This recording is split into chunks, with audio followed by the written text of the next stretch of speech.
This is a presentation of the Sports Source Digital Network, presented by Hearthside Bank.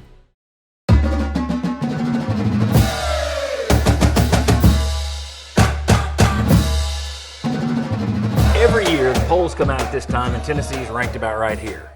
When they finish the season, Josh Heupel usually gets them above where they're projected to finish. Will that happen this year? And if so, what's going to be the cause of it? I'm joined by Will West and Bob Hodge. This is the Sports Source Digital Network. My name is John Pennington. Thank you for joining us. We have on other clips and on other shows talked about the quarterback situation. We've talked about the receivers being out, and that's a concern. But we've also talked about the fact that a lot of other stuff seems to be going pretty well right now. And that's where I want to start. If Tennessee is going to finish ahead of 24th, which is where the AP poll put them this week, if they're going to finish above that, beat expectations once again, why will they have beaten expectations? So I just want to look at some of the reasons that some of the things that this team does have going for it, not working against it right now. Bob, I know where you're going to start because it's where everybody's going to start. I'm going to start over on the defensive side of the ball. Heupel came in, offensive coach, all the high-tech stuff, going 100 miles an hour. But his defenses have been good. And last year, it was pretty much borderline great. From what people who have been over there and seen them said, this defense has the chance to be right up there with where the defense was last year. So I think if you start on the defensive side of the ball, and maybe, you've got some offensive shortcomings, if you're as good as you were last year and you're going out there in any game, people are lucky to get to 30 points, that keeps you in every game. So that's where I'm going to start with. The positive side of things is your defense. It's because and I know this sounds overly simplistic, but it's not in the world of football. They play good football. They block, they tackle, they don't turn the ball over a ton. They play quality football. The problem with this team when you're trying to break down each individual part is there are questions at literally every individual part, even if you want to go into depth at those position groups. Youth. Whatever it might be. But overall, 2021, Josh Heupel had far bigger questions than this one. They had to pull a guy to the SID's office to play linebacker. 2022, they had a ton of questions as well. It wasn't like everybody said, oh, Jalen Hyatt. That's right. That guy's going to be great. And your starting quarterback gets hurt early. Yeah. So Josh Heupel has continued to overcome these types of questions. But to be intellectually honest, when you talk about the issues of this team and with each individual part of it, there are questions with every single one of them, and we don't know what the answers are going to be there. But at the end of the day, they play good football, they block, they tackle, they control, they do a great job of controlling the line of scrimmage on both sides of the football. Their quarterbacks don't turn the ball over, and a Josh Heupel team always runs the ball well. You put all that together, that's why they're going to overachieve. All right, well, let's break all that down into specifics here, or else this is a 30-second show. So you've covered them all, so let's get into them a little bit. I do agree. I do think they play good football. The turnover thing is huge. I mean, they just do not throw interceptions, and that's going to be one thing to watch this year. Everybody knows the Joey Aguilar statistics. Can they bring him back to what Heupel usually does at quarterback? My guess is they will, because he's never had a quarterback throw double-digit interceptions. More than likely, I think Aguilar will bring his interception number down. And if you don't turn the ball over and you force turnovers on defense, which they focus on being aggressive, that improves your chances of winning. We did a thing when I was doing Mr. SEC, this is about 15 years ago, where I went back and looked at 10 years of data from SEC-only games. So just non-conference games were thrown out, just looking at conference games. And what I found was, if you don't turn the ball over, you get about a 90% chance of winning. You turn it over once, it drops to about 75. You turn it over twice, it drops to 50. You turn it over 3 times, it drops to about 15%. It's a big drop if you turned it over 3 times. It's quite simple. We look at all the other stuff in football. That is the A1 end-all stat. If you don't turn the ball over and you force turnovers, you're probably going to win. So that is a huge one. I also think that Josh Heupel has shown a willingness to do whatever it takes to win. And that's where I was going next. He has adapted. Yep. We talked about, it was when they first started having to win, it was Joe Milton's year started, 2023. They started to have to win with defense. Their defense was better than their offense for the first time, and there were a couple times early where it's 4th down, you're going for it on your own side of the field. And we talked about it on the Sunday show, and I said, if you're going to lean on your defense, you have to stop thinking like an offensive coach. You have to do this. And I think it was the Texas A&M game where they stopped doing that stuff, and we praised them on the show by saying, hey, look, this guy recognized that I can't do it the way I normally do it. I don't think there are a lot of coaches in football who go against their natural inclination. Exactly. And I go back to the Alabama game of the year you're talking about when they did go for it on their side of the field, 4th and 2, 4th and 3. They didn't make it. They put their defense in the hole. And the fact that going into last year he learned that, how many times did they do that last year? Yeah. I mean, you can count them basically on 3 fingers. No, he played to his defense. And going forward this year, that's the reason I can be a little bit more positive about things, because when you lean into what you got that is good, and even though Tennessee this year, few people are picking them to make the playoffs, they've got more talent. It's young, it's inexperienced, it's unproven, but they've got more talented players than when he was able to come in here, take over the dumpster fire, and make them pretty good. And so you've got talented guys with a coach and a coaching staff who has shown, okay, we like to do it this way. We're going to do it this way because that's what sets us up. So once again, I think that also can elevate you a little bit, because you're not going to be going out there and just, hey, we do what we do. And me and you've talked about it. Those coaches don't last The long. Dancel had brought you coaches don't make it the guys who adjust on a dime and do whatever it takes to win games. They make it. The other thing's line of scrimmage. Most of the time, if you watch football your entire life, play football, coach football, whatever it might be, the team that wins the line of scrimmage battle probably wins the game, and less turnovers become part of it. But Tennessee, with what they do offensively, running kind of the veer stuff, they don't need their offense to blow somebody 4, 5, 6 yards off the ball. They just need to be able to create a seam for the running game, and they do a good job of that. And that defensive line, Rodney Gardner has squared away. Yeah, offensively, they average 200 yards rushing a game his entire time here. That's so unreal. You can pretty much count on that. And the reports out of camp are this offensive line looks better than a lot of people had. You're replacing 4 starters, but it looks like it's working. You don't have a superstar, but yet you also don't have somebody over going, okay, we got to have 2 guys that's going to be able to cover for this guy. And then the running backs. Yeah. You know, another reason that this team could overachieve is you don't have, going into the season, a Dylan Sampson kind of guy, but everybody says you're deep and they're pretty talented, and they're all just a little bit different from one another, so you can throw change-ups at people. So I think when you start looking at what you said, okay, you're probably going to be pretty good at the line of scrimmage, and you've got a good stable of running backs. And last year was really the first time Heupel's been here that he really leaned into one running back. It had always been a 2-3-headed monster. So if you've got 3 guys that can play, okay, you're keeping people fresh. And because of some of the negatives that we've talked about, the quarterback and the potential negatives, shouldn't say they're negatives. Receiver not on the field, Okay, now you can lean into these guys a little bit harder. So that's once again a reason that you sit there and say, okay, yeah, I'm seeing this, but this is a decent expectation. Well, schedule matters too, especially in this era of expanded super conferences. Not everyone has the same schedule. I think Florida has more talent than Tennessee does.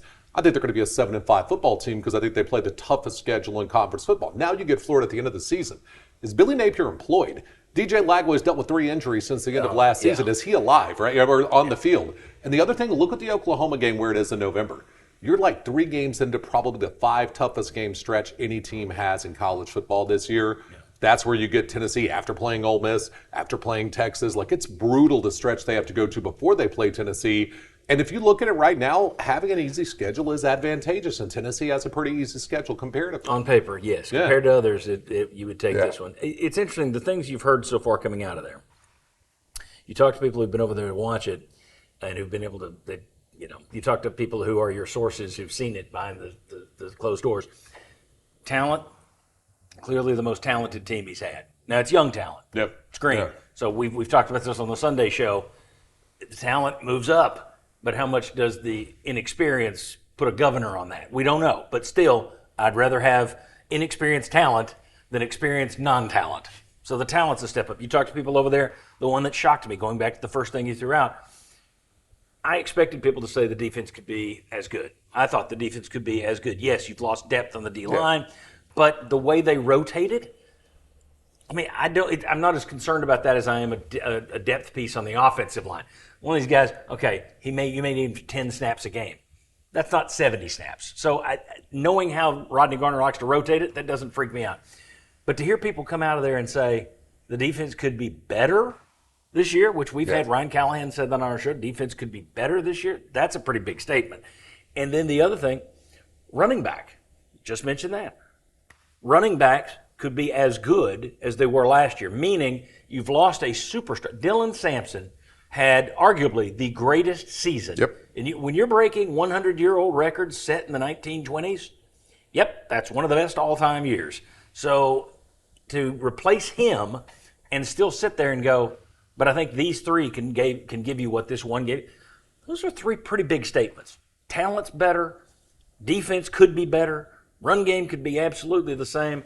I didn't expect the response from people inside the building looking at the scrimmages to say those three things at this point.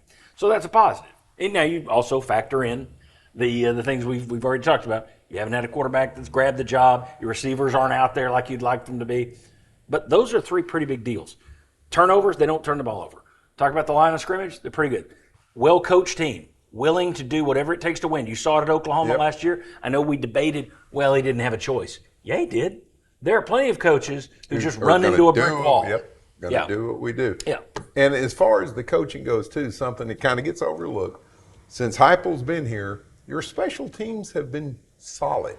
At times they've been really good, but they haven't been bad.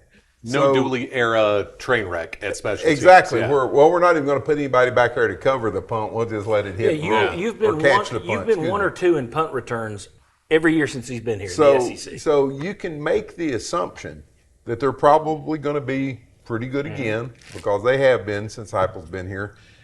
And right there, okay, if you're going to play closer games because your offense isn't lighting it up, because you're playing control with your running backs and you got a better offensive line, your defense doesn't let them score, then do you get 3, 4, 5 hidden points out of your special teams, which, once again, they've been pretty good since he's been here. One other thing we haven't discussed. This is the best cultural Tennessee team I have ever seen. It is. That's where I was going to go. It's wild, especially in a situation where between the Nico thing and the Boo Carter thing, there are a lot of teams that would have at least had a schism within the locker room, much less maybe even folded. You did have a little bit of a confrontation there, but that's not But it seems like the entire team is behind the guys who did the confronting on that situation. Yeah. And they have a clear pecking order, right? Media days. Bryson Easton said, AC's the one that leads us. Arian Carter, like just everyone across the board says, these are our leaders. We follow them. They set the standard. We enforce the standard.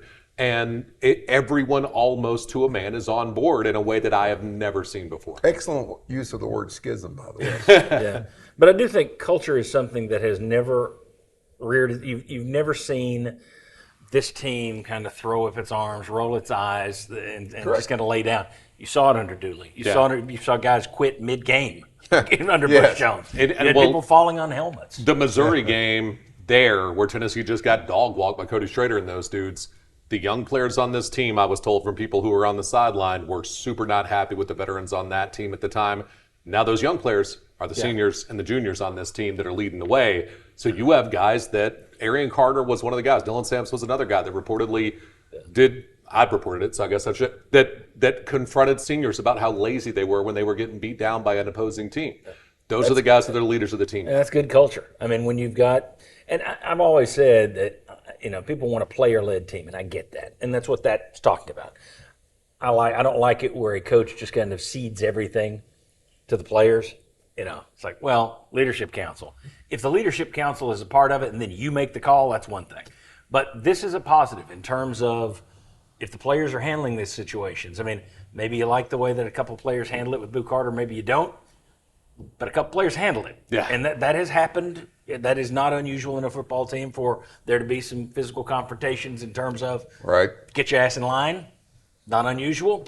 So I think this team does have a lot of the pieces you would want to see. I am concerned about the injury situation with Jermod McCoy. I would feel so much better about things if he were 100%. If he hadn't torn his ACL and you knew he was going to be 100% from the start of the season, I would feel great about everything. I really would. That would be a major step in the right direction. With him being hurt, that's a concern, but even that you look at and go, he's already back with the team. He's working out a little bit from a January tear. So Miles Kitzelman back out there after the pectoral surgery. Even the injury situation doesn't seem devastating at this point. Now, I don't know if I'll run this tonight, tomorrow, or the next day, so you never know what's going to happen in practice.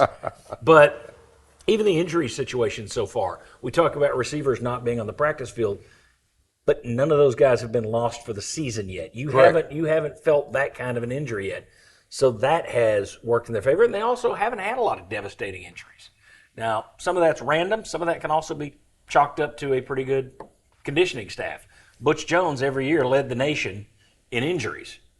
Well, at some point in hindsight, don't you look at that and go, the hell were they doing over there? Yeah. There was something wrong in that. And, and to build on the culture thing just a little bit, once again, I expect this team, be they achieving what I think they'll achieve at the 8-4-ish kind of record or overachieving, that culture, just like the special teams, that's a 2 or 3 point somewhere in there. And you can't point to it and say, it'll happen right here, it's going to happen right there. It's not a pass rush that gets the big sack. It's not a DB or a receiver making a big catch. But those things are a couple of points seeded someplace, and I expect this team to play a lot of close games. And so the 1, 2, 3 point swing kind of things, I think will make the difference between does he go at expectations or does he once again overachieve? Yeah. One thing I do want to get to, and I want your honest take here. Okay. Because we got into it on Sunday show and we didn't have a lot of time to talk about it. And I know you and I viewed it a little differently, so we can kind of push it here. Mm-hmm. One thing you don't believe can happen, though, this year is they can't just go and do the exact same formula they had last year and succeed. Explain why you think so. You have lost too many pieces, in my opinion, to be able to do that. You have lost the SEC Player of the Year. You have lost 4 starting offensive linemen. You have lost the depth on the defensive line very specifically. And I think when you put all of those 3 things together, that means you probably can't go be ground and pound, win with defense football team because you're missing all 3 of those pieces or portions of all 3 of those pieces. I think it means you'll be fine. I think they are adjusting the offense, and it won't look like what they did last year. They can win a game. Can they win some games that way? Yes. Can you get to 9-3? Especially, you can't get to 10-2, in my opinion. I don't know if you can get to 10-2 either way. And technically, that was the question on Sunday. Yes. Can you get to where you were last year, playoff 10-2? Yeah, and I don't think so either. I don't think. But I think you could get to 9-3. I think you could finish better than 24th in the country if you do this. I do think you can. You could. Yes, I will say you could. Partially I don't think it's the most schedule. Yes, I don't think it's the most likely scenario. I didn't think you can get to 10-2 because that means I'm either beating Georgia at home or I'm winning at Alabama or Florida in 21 years. But I don't know that the formula, it'll be interesting to see what the offense is this year. The part that changed from last year to me that would worry me about trying to repeat last year's formula completely is the quarterback situation. Because like Nico, don't like Nico, he didn't turn the ball over. He didn't turn it over. And Aguilar, until we see that Heupel system puts him in line and protects him from his own interceptions, then we do have to have a concern as to whether or not he's going to turn it over more than Nico did. Doesn't mean he's going to go throwing 24 interceptions, but it does mean he may throw more than 5. So to me, that would be a concern. But Bob, I still think that if you go into it with that same attitude you had last year, I think you can get to 9-3 and have a decent year this year. I do. I think you can too. And I do disagree with Will. Could you get to 10-2 with that formula? I think you could simply because we're unsure about some stuff with Tennessee. We're unsure about things with other teams too. Well, that's true. So you really don't know what you're going to run into. Somebody's going to be better than we expect, and somebody's going to be worse than we expect. Yep. I mean, that's just the way the sport works. So I'll leave the door not open this much. That you can use that formula and you could potentially run it to a playoff berth. Now, as I think it's unlikely, I think it is unlikely. But the questions that we have about Tennessee, a lot of these questions are being asked down in Athens, down in Oxford, down in Tuscaloosa. Alabama, did they make the right call on the starting quarterback there, right? Do they have the right tackle figured out this year? They lost a 2-6 football game. This is not just a Tennessee, used to be a Tennessee thing, So I think Tennessee, would people be happy watching ground and pound and win 17-15? I don't know. Not I'm a person. I would, yeah. I'm a person that's happy with wins. Yeah. Period. After they got used to winning games 52-49, yes, you may have some people that would grumble at the offense stinks. I just win the games, my take. The number one question we have been asked this week by our listeners: are we going to have to sit through entire halves of football without scoring a point again? Yeah, it's pretty bad when you do that. Yeah. So, But if they win, we'll close it with this. In terms of the games that scare you, is Tennessee closer? I would argue, yes, you're going to Florida, and you don't see that in my lifetime. Right. It's been very few and far between when they've won in Gainesville. So I think that's tough, but I do think when you play them in the schedule, which you've already mentioned, makes that a little bit less scary than normal. All right, Alabama, they're going to have internal questions because for the first time ever, they're looking around and saying, we lost 4 games. Are they buying completely into Kalen DeBoer? You know there's some guys on that team who are still thinking, it's not how Coach Saban did it. yep. All right, so and also, I don't know, you made the quarterback you made that comment, that's correct. They picked the QB, they picked the right one. But also, and this applies to Alabama and Georgia, they can't just stockpile players the way they did pre-transfer Bagman portal. era, yeah. Yeah, now that you've got this portal, guys are sitting there saying, well, I can stay here and be the backup, or I can go to Minnesota, I can go to Rutgers and get starter money and change my family's trajectory forever. Are you going to lose everybody that way? No. You're still going to have some people that say, they'll put me in the NFL eventually. But you're seeing more people leave those places than you ever did before simply because there's now an open door for people to leave. We saw it from Alabama last year. They had the right tackle injury. They tried to sit and put the backup in against South Florida. They were losing to South Florida late in the game. Had to put the injured backup in and just play this guy out while he's limping. And then that right tackle position never got better. You ended up losing to Vanderbilt. You ended up losing to Oklahoma. And a lot of it had to do with the fact that you couldn't block on that side of the ball because you didn't have depth. So when you ask me, and you tell me this is how many games are you scared of? I'm always scared of going to Gainesville. If I'm looking at this from the Tennessee standpoint, I'm scared of going to Gainesville, but not as much as normal because of their situation. Scared of going to Tuscaloosa. You haven't done one down there since we started the Sunday show, 2003. It's the last time. We covered the last one when the sports source started. But I'm not as worried because I don't know. It's not Nick Saban. If it were still Nick Saban, I'd be scared to death. I wouldn't pick Tennessee to win this game. I'm just saying I don't feel as spooked by it. Georgia still spooks me, but at least it's at home. But I don't see that many games. Oklahoma is going to be a challenge. Yeah, Oklahoma's going to be a challenge. Oklahoma's talent, they are further in the blue chip ratio than 2019 LSU was. The problem with the blue chip ratio now, though, is it doesn't take into account how many people have left in the transfer. Well, it does. You can look at it with the transfer number if now. you want to, yeah. Yeah, The blue chip I like number looking at it. Okay, the one I've seen kicked around time and again, everyone says, well, of course, this doesn't take transfer portal into account. So the guy who officially started it doesn't. He does not, but the CBS Sports usually does one with the transfer portal on it. That's when I looked at. They're at 70% of their roster are 4- and 5-star players. And you brought in John Mateer, and you brought in Ben Arbuckle. The problems if John Mateer's on the roster still, not in the gambling hoosegow. They're not doing an investigation into it, so I don't see why he wouldn't be on the roster. We'll see. So but I don't believe that Brent Venables they have more talent than Tennessee, but I don't believe Brent Venables is going to let his offense actually run. Which gets back to all right, Heupel or Venables. Yeah. Heupel is willing to go against what he does if it means wins. I don't know if Venables will. No, he hasn't. I think we'll find out in about, I don't know what, a little over a month. Yeah. Now, somebody else is going to be spooky out there. Again, look, Arkansas could end up being a lot better than we think they are. Look, Tennessee should go ground and pound Syracuse. Fran It's an Brown opener. can I coach. haven't seen anything, so we'll see. They lost a lot of people. You've lost a lot of people. But for that one, you should win it. There's nobody out there that you're just shattering your teeth this year other than Georgia for me. I don't like the placement of Alabama and Florida, but I do think you've passed Florida. The problem there is you're down there. In terms of Alabama, there's still a gap there, but you've closed it. You've beaten them 2 out of 3. So it's Georgia's the one that spooks me, and they don't have the depth they used to have. So I think if you're looking for positives, there's a lot of them. Yep. And I think if you're thinking, how is Josh Heupel going to finish higher than 18th or 24th, a lot of reasons to think they will. So, all right, Will West, thank you very much. Bob Hodge, thank you very much. Thank you for watching. Be sure to click the thumbs up, hit the subscribe button for us, ring the bell, which means it will notify you whenever something we pop up there comes up, you'll know. And then leave a comment. Is there anything we left off of our positivity list? Is there anything on there that we were wrong about? Do you think now we're too positive and we need to be more negative? Leave your comment. We'll read them. Appreciate you. We'll see you next time on the Sports Source Digital Network.